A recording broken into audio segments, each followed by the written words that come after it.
Muy bien, queridos alumnos, ahora vamos a continuar las clases de inflamación, estudiando lo que es la inflamación crónica. La inflamación crónica se va a caracterizar primero porque las células ya no son los neutrófilos, como hemos estudiado la inflamación aguda, ahora corresponden a los macrófagos, los linfocitos y las células plasmáticas. La segunda característica de la inflamación crónica es que produce una destrucción más importante de los tejidos.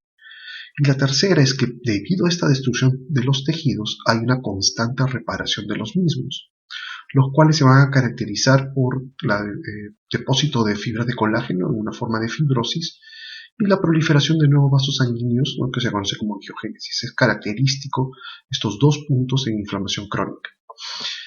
A diferencia de la inflamación aguda, la inflamación crónica tiene una duración más prolongada, que dura desde días hasta años, e inclusive puede durar toda la vida de la persona, como ocurre en enfermedades autoinmunes, por ejemplo. Las causas de inflamación crónica se restringen a infecciones persistentes, infecciones en las cuales la inflamación aguda no puede erradicar al microorganismo. Esos son, por ejemplo, ciertos tipos de bacterias, las micosis, por ejemplo, los hongos también producen inflamaciones crónicas. Exposiciones prolongadas a agentes tóxicos. Estos agentes pueden ser exógenos del medio ambiente, como las partículas de sílice que hemos visto en el caso de silicosis, una forma de neumoconiosis, o endógenas, donde el agente injuriante son los lípidos sanguíneos, los cuales se oxidan y se depositan debajo de la íntima, y es el origen de la aterosclerosis.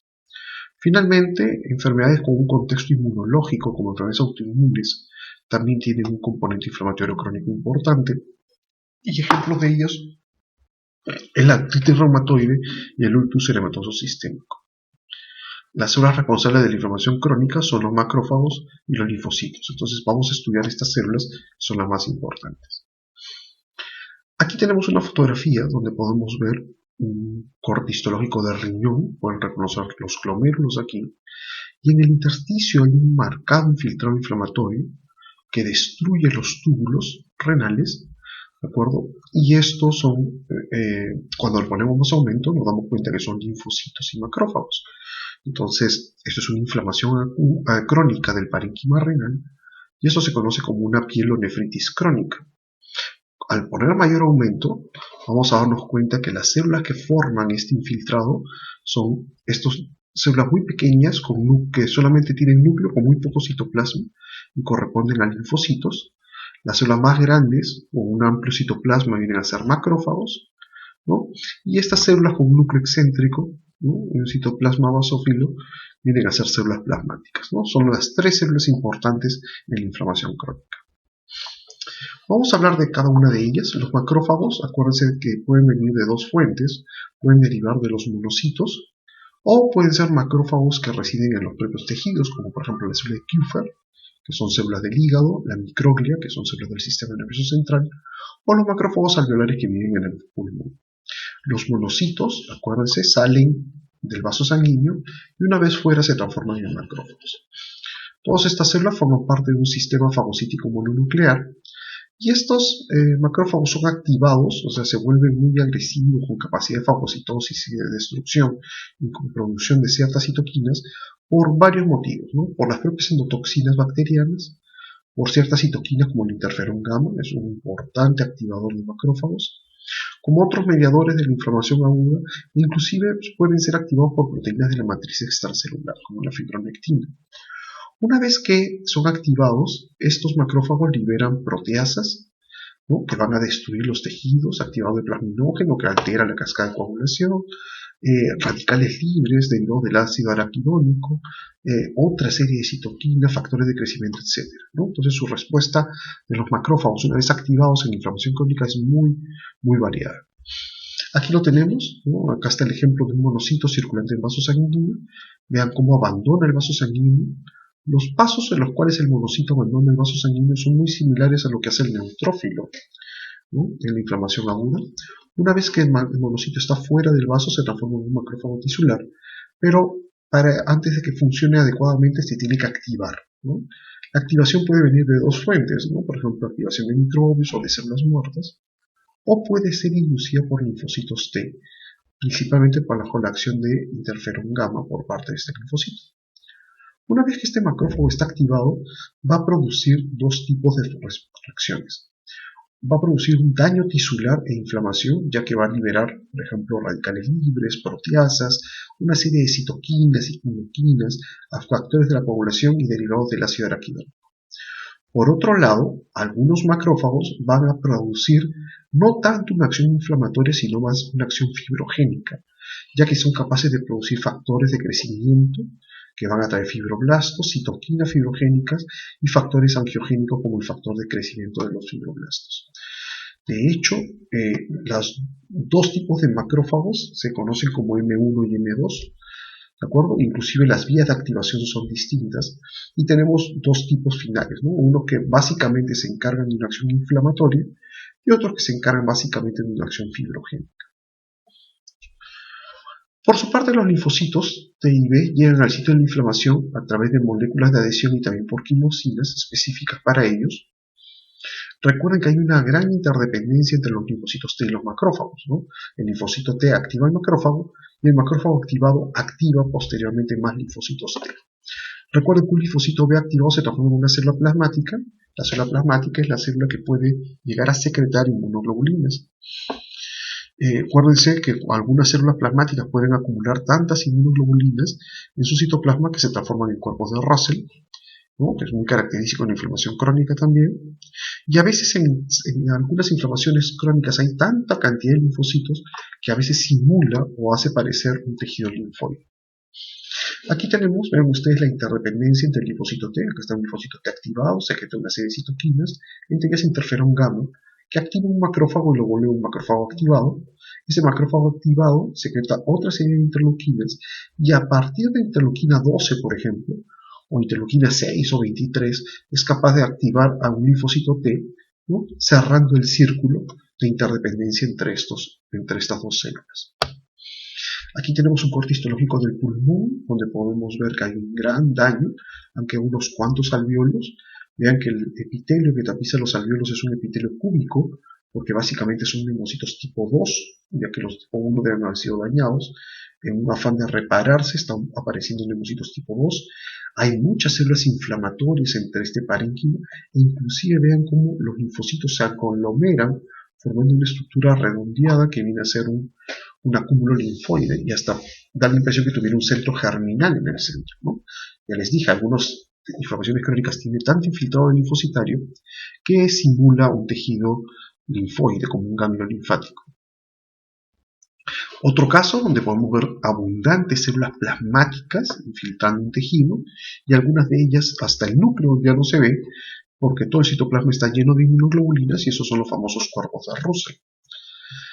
Otras dos células que se pueden ver en ciertas condiciones de inflamación crónica son los eosinófilos y el mastocito, ¿no? Los eosinófilos van a participar en infecciones parasitarias o en reacciones de hipersensibilidad tipo 1, es decir, en cuadros de alergia. Son muy comunes en pacientes alérgicos. La acción que hacen contra los parásitos es básicamente porque el eosinófilo es capaz de secretar una serie de proteínas, ¿no? Alguna, como la proteína básica mayor, es muy tóxica para los parásitos. El gran inconveniente es que también puede provocar necrosis de las células epiteliales donde este parásito está alojado, y es parte de la destrucción que existe en estos tejidos.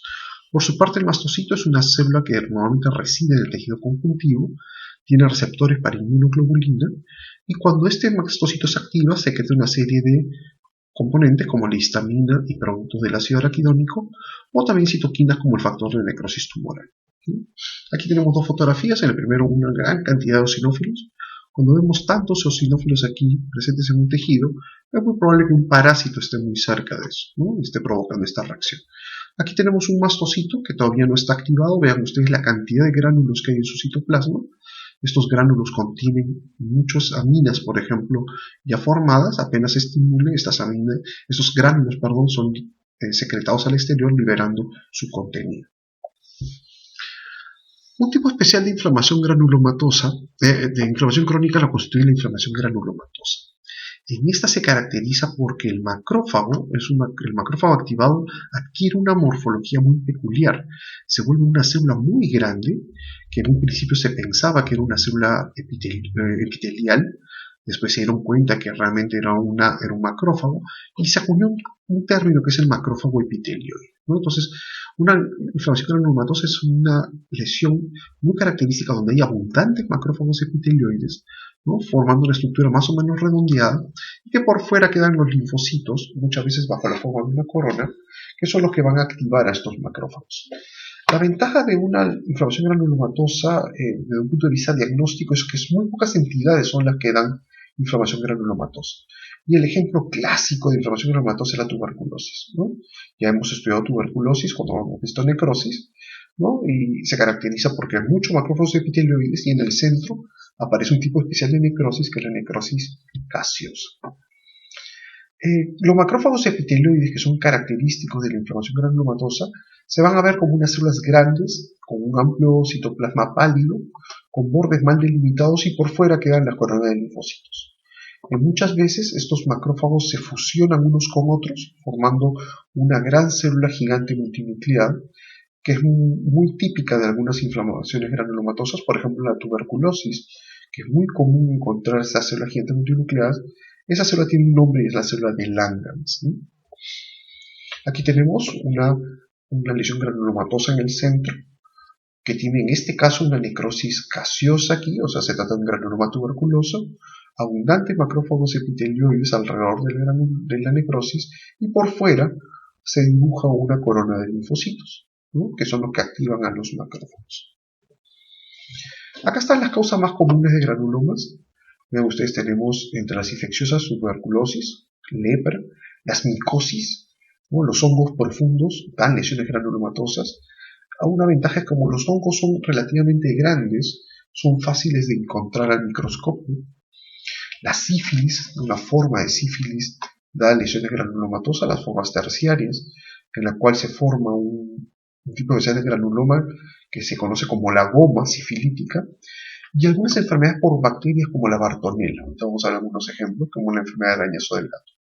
Cuerpos extraños como astillas, restos de sutura, partículas extrañas pueden generar granulomas. El organismo va a tratar de rodear a este cuerpo extraño y lo va a tratar de expulsar. Y algunas enfermedades inflamatorias como enfermedad de Crohn o sarcoidosis se caracterizan también por la presencia de estos granulomas. Acá tenemos una enfermedad en la cual es producida por una bacteria y es transmitida por el gato. Esta enfermedad se da porque estos gatos pequeños, de pocos meses, en las garras, pequeñas garritas que tienen, ahí aparece la Bartonella, y generalmente los gatitos suelen jugar bastante, arañan a la persona, la bacteria ingresa a través de la piel y rápidamente se va a los ganglios linfáticos regionales. Estando en los ganglios, hace una lesión granulomatosa que tiene dos peculiaridades. Primero, que tiene estas formas alargadas, muy alargadas, más que ser redondeadas, son alargadas. Y en el centro, como ven acá, que parece que fuera una necrosis gaseosa, cuando uno pone mayor aumento lo que encuentra son abundantes neutrófilos. Y bueno, con coloraciones especiales uno puede identificar en el centro de estas granulomas a la Bartonella, ¿no? Es un ejemplo de una enfermedad de arañazo de gato que tiene relativa frecuencia entre nuestro medio, ¿no?